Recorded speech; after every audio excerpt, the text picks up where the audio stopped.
nakikita sa inyong budget circular yung shovel ready, implementation ready. Pero hindi naman, wala naman hong sumusunod. No? Walang sumusunod sa shovel ready. In fact, ang totoong nangyayari, Secretary Bernabe, is hinahabol yung pondo. Rather yung pondo humahabol sa project. So ibig sabihin dahil ng pondo doon, gagawa na lang kahit wala pang mga accurate na coordinates para lang malagay sa NEP. Pag nalagay na sa NEP, at least may budget na on the ground babaguhin. Kaya ang layo, nakita ko sa presentation nyo kanina, 2 kilometers ang difference. Mabuti kung ang difference, konti lang. Eh, almost more than 86%, more than 50 meters. Eh. Iba, mas malayo pa. No? So nagiging lokohan lang yung sinasubmit nyo sa DBM. Para lang magkapondo. Yun lang hinahabol, para magkapondo. Tama po ba?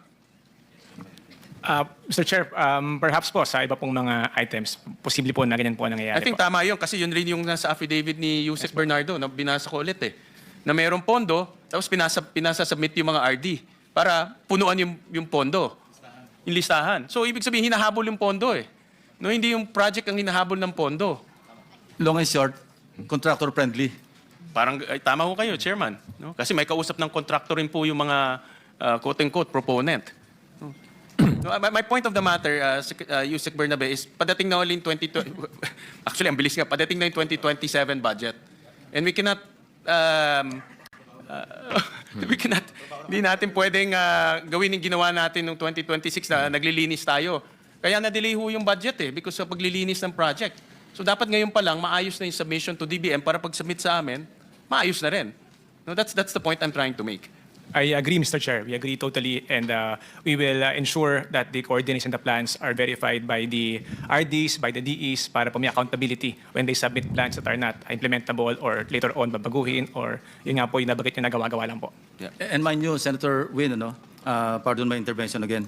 Sa kabila ng pagkahigpit-higpit nyo at pag-handle hanggang sa bahay kami, nakalusot pa rin, minasili pa rin kami, may desilting, meron pa rin flood control na 100 million. In the 2026, budget. So this is not to put you on the spot, pero hindi ka naman Superman para makita lahat yan. But I'm telling you, may nakita pa rin kaming 100 million na flood control. Eh, ang sabi ng DPWH, zero flood control. In spite of that, mukhang nasingitan pa rin kayo sa BICAM. Meron kasing Senping na yung napapoint out nyo rin, yung Basic Infrastructure Program. May mga titles doon na very vague. No? For example, yung Basic Infrastructure Program, tsaka yung isa yung Convergence, na hindi, even kayo, hindi nyo rin masagot kung ano yun Tama po ba? Tama, Mr. Chair. Tama Kung po. hindi mo masagot ng DPWH, kung hindi nyo maintindihan kayo mismo, paano namin maintindihan mo yun? No? Kaya po, Mr. Chair, we really commend po yung through your leadership during the committee noon pong ating nilinis ang budget ng DPWH. Moving forward nga po, maganda nga po rin nakalagay na sa line item. Yun po mga coordinates, yun po mga station numbers. That way, hindi na po pwede mag-deviate from what was planned and hindi na po ma-alter yung programa. Maraming salamat, Mr. Chairman. Your Honor, Mr. Chair. If I just can add, habang ongoing sir yung validation nitong 30,000 flood control projects, ang isa pong direction ni Secretary is i-map out na po itong 30,000 na to para pong makita po natin ano po pa yung gaps na pwedeng paglagyan in the future po. Thank you, Your Honor. Now, relevant question. Will you deal now with the substandard and ghost projects? Nandiyan yan. Yes po. Anong pondo gagamitin nyo para i-correct yung naging substandard? Palagi ko, mas mahirap gawin yung substandard kasi aayusin pa yan. Kesa doon sa ghost, that's another Yes, Your problem Honor. altogether. How will you deal with it? Saan kayo kukuha ng pondo? Diyan po, isa pong example tong sa Kalumpit, Bulacan, Your Honor. Pinuntahan po namin ni Secretary yan and doon po talagang may mga ghost projects. The problem about it, sir, Your Honor, is tama po yun na may mga ghost po doon. Ngayon po, ang pina-find out, paano pa rin po malalagyan ng flood control project ang mga to para hindi naman po talaga maapektuhan araw-araw yung mga residente po doon sa barangay na yun. Tanong ko pa rin, saan kayo kukuha ng pondo? Wala na sa item yan ng 2026. Yeah, yes, Mr. Chair. So how will you deal with it? Ito po is going forward sa 2027 onwards, Your Honor. In the meantime, bahain na muna yung mga taga Bulacan. If I may, Mr. Chair. May- Mr. Chair, actually, we will have to confer with DBM. We have savings from 2025. And we intend to Ang savings those ninyo nasa mga 50 billion. Tama po, This is Mr. according Chair. to Secretary Vince Yes, Dizon. Mr. Chair. Ang issue lang po namin, Anyway, Sorry. as per Supreme Court ruling, di ba? yung executive within the respective offices, executive, legislative, judiciary, pwede silang, or even the constitutional offices, pwede mag-realign from savings. That is correct, Mr. Chair. So tama, you have to deal with DBM and the President eventually. So para ma-realign, para magamit din sa mga project na nakatiwangwang. That is the Thank intention, you, Mr. Chair. Senator Win. Thank you po. Thank you, Mr. Chairman. Mr. Chairman, with your permission, I'll jump to another topic. Narinig ko kanina sa DOJ na meron ng 5 cases that were filed. Is that correct? There are 2 cases, Mr. Chair, that have been filed and been forwarded to the Office of the Ombudsman. This was filed with the Sandigan Bayan. And there are 3 cases which are going to come out within the week po. Okay. And then how many cases were already filed Bale, with the appropriate courts? there are 2. There are 2 already, Mr. Chair. These are the ones filed with, before the Sandigan Bayan. Okay. And that includes the one against Mr. Saldico. That is correct, Mr. Chair. Anong update na ho kay Mr. Saldico? Nasaan na ba ho siya? Well, ang information po na meron kami is that yun nga, nasa Portugal daw po. And I think the Secretary of Justice has committed to undertake measures to coordinate with the appropriate agencies to try and find ways and means to track him and bring him back, sir. So what are the concrete steps that the agency is doing in order to bring him back and hold him to account? Well, Ano yung mga konkretong hakbang na ginagawa na po ng inyong tanggapan? well, there is, of course, sir, yung cancellation ng passport of Mr. Saldico and the, I think the move to request the PCTC for the issuance of a red notice as against Mr. Saldico. Okay. And meron na pong, let's take it one by one. Meron na pong communication ang DOJ sa, PT,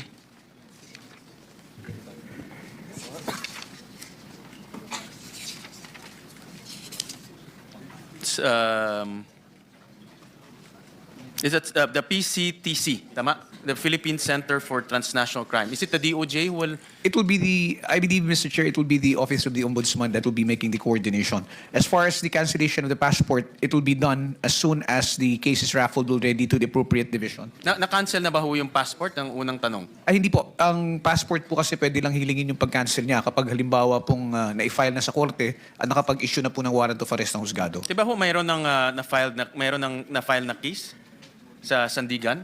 I'm referring, Mr. Chair, to the case of the department. Yes. The case that was filed, I'm not privy to the case that was filed by the Office of the Ombudsman. But you're correct, there is already one that is already pending before the Sandigan I'm Bayan. talking about the case filed by government. Yes. In this case, para regardless whether it's Ombudsman or the DOJ, I know that you are coordinating and working cohesively to get those people back to the country. So yung mga cases, na-file na ho sa Sandigan, di ba ho? Yes, Mr. Chair. At na-cancel na ba ho yung kanyang passport? Yung passport niya... Filipino passport. The Yeah, Filipino yung Philippine passport niya has been cancelled already. This is with respect to the case filed by, again, I have to make that distinction, filed by the Office of the Ombudsman. Okay. And ano pong complication na meron ho siyang, I believe, narinig ko sa news, meron siyang Portuguese passport? Tama po ba? Yes, that is what we heard also, Mr. Chair. Ang nagiging problema ho kasi natin, the challenge here is that we do not have an existing extradition treaty with Portugal, and therefore we have to look for other avenues by which we can try to get him back. This notwithstanding, meron ho kasi mga instances like, for example, if I may cite the case of former Congressman Teves, when he was in East Timor, the Philippines also did not have an extradition treaty. But through our Department of Foreign Affairs, we communicated with the Timorese government and we were told to take the track, which is to file one, just the same. And that's what we had to do just to start off the effort to try to get him back. So, posible rin pong mangyari yan ngayon dito, no, na kahit na wala po tayong extradition treaty, kung magkasundo po at yun po ang ibigay na guidance sa atin, yun po ang susundin ng ating bansa. Mr. Chairman? Yes, go ahead, With the permission of Senator Senator- President is recognized with the permission of Senator Gatchel. Thank you very much. There is a variation, and we would like you to look into this and study the possibility. What if there is a legislative warrant? A legislative warrant of arrest for any person abroad who is in a country who is a member of the IPU, the Interparliamentary Union. Is it possible to execute the legislative warrant? And can it be used? Through the IPU. Can you study that possibility? Yes, we will do that, Mr. Chair, Mr. Senate President. We will look into this and see if it is possible to take that route, no, instead of going through the more tedious process of an extradition. No, the person will be forced to appear and submit to the legislative warrant of, say, the Philippine Senate. We will do that. We will heed the advice of the Chair and the Senate President.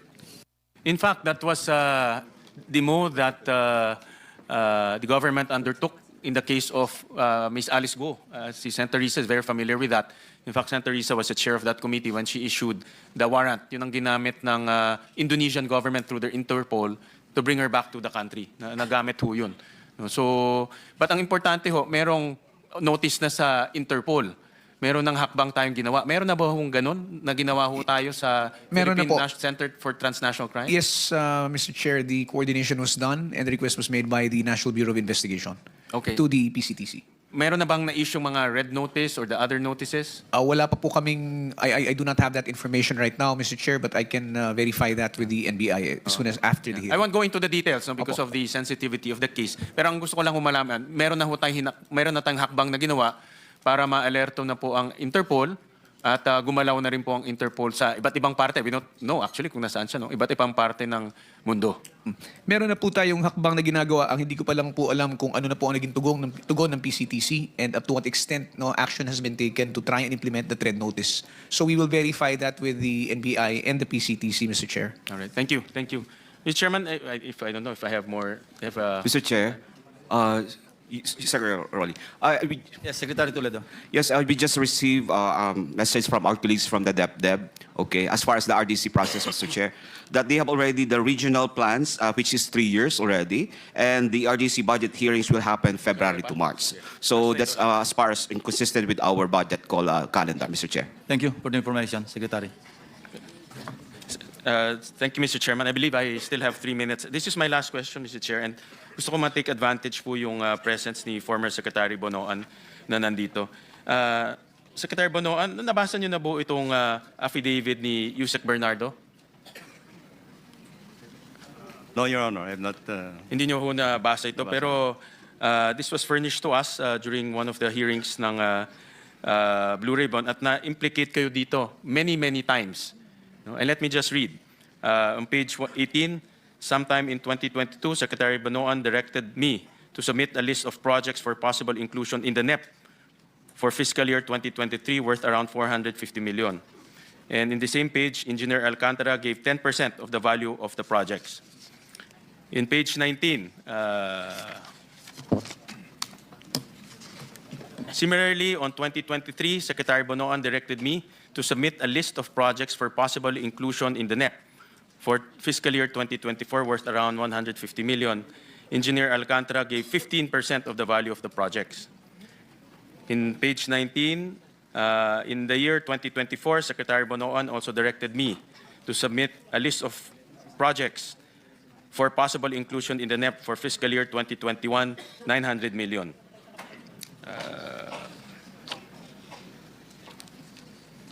Tapos, in page 20, the value of the projects that I handled for Secretary Manny Bonoan was at least 5 billion per annum for the years 2023, 2024, 2025, with a 15% average commitment. Of this 15% average commitment, Secretary Manny Bonoan, 75% usually would give me 25% of the commitment, with the rest of the commitment shared between him and Secretary Cathy Cabral. And in one of our budget hearings, I believe kinumpute po to ni Chairman Senator Lacson and Senator Kiko Pangilinan, ang SOP na napunta sa inyo is worth 2.25 billion pesos since 2022. Well, Ano po ang masasabi niyo ho dyan? I think, Your Honor, I think this is something. Well, I think I issued a denial on this at one point in time when I learned about. I have not read the entire affidavit, but I issued a denial to it. I don't even recall actually talking about any projects at all. If there will be proposals from them, I just No, but this is very clear na meron kayong allocated amount No. at nagsasubmit sila ng project sa inyo at binibigyan kayo ng kickback. wala ho 10%, 15%, and pag sinuma ho natin lahat yan, aabot yan to 2.2 billion pesos. I completely deny, Your Honor. I don't have any allocable amount.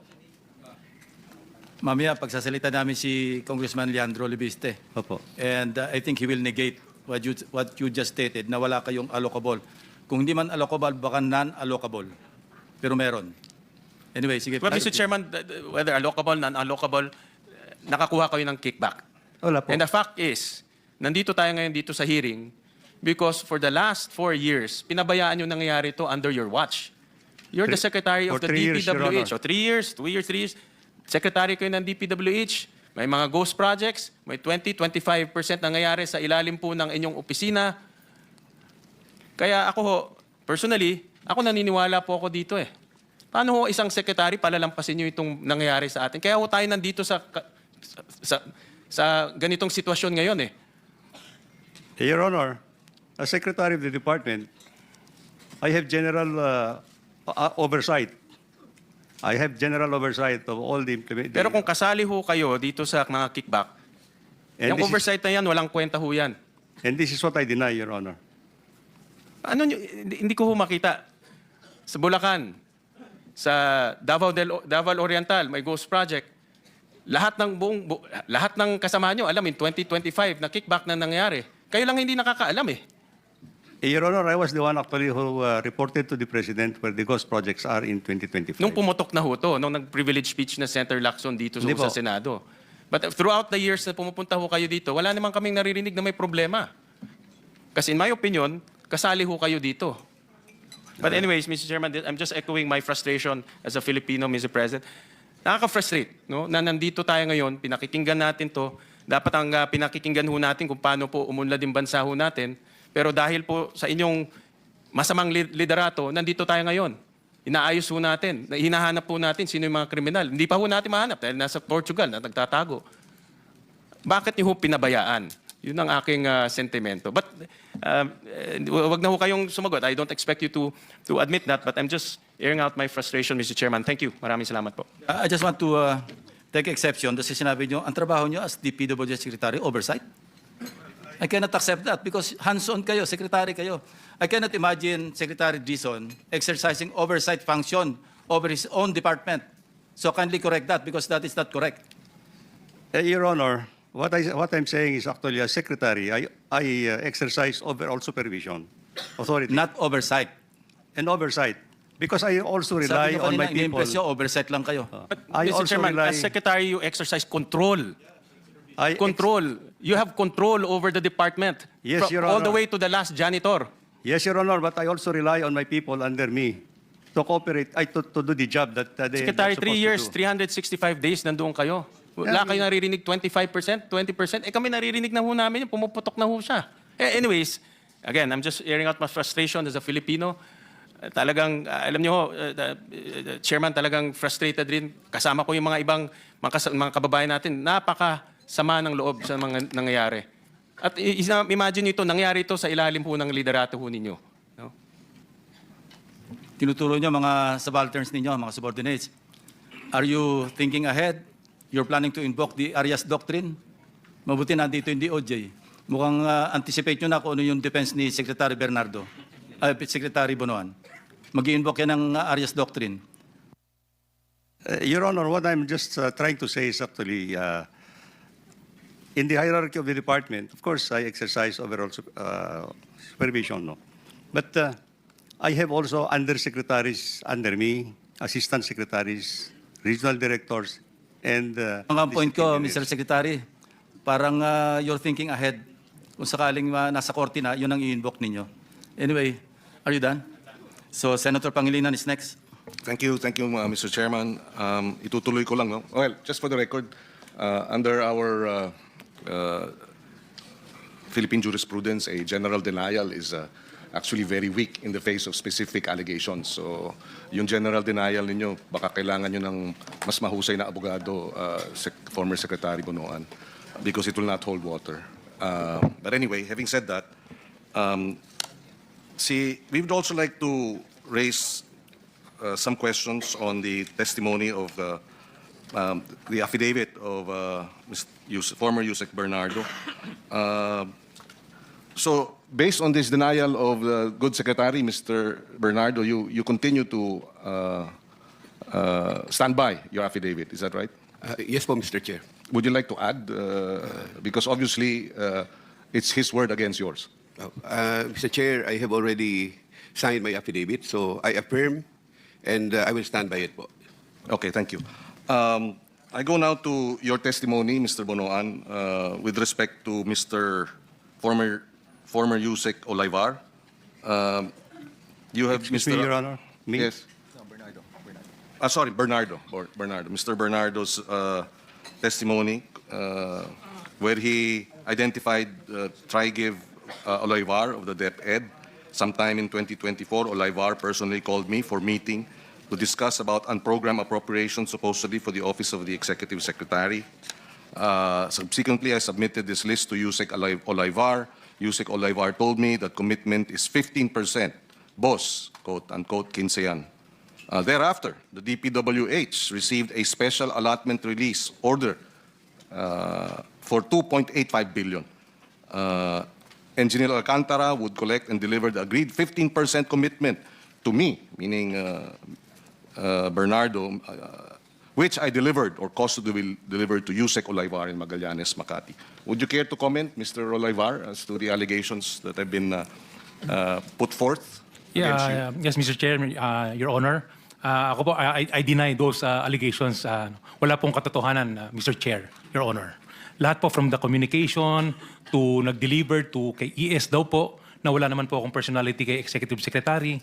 That time, in 2024, baka yun yung papasok po kami sa DepEd. Wala ho. I mean, kahit nakakausap po sa Executive Secretary, hindi po. And sa deliveries po, 15, wala po, Mr. Chair, Your Honor. Would you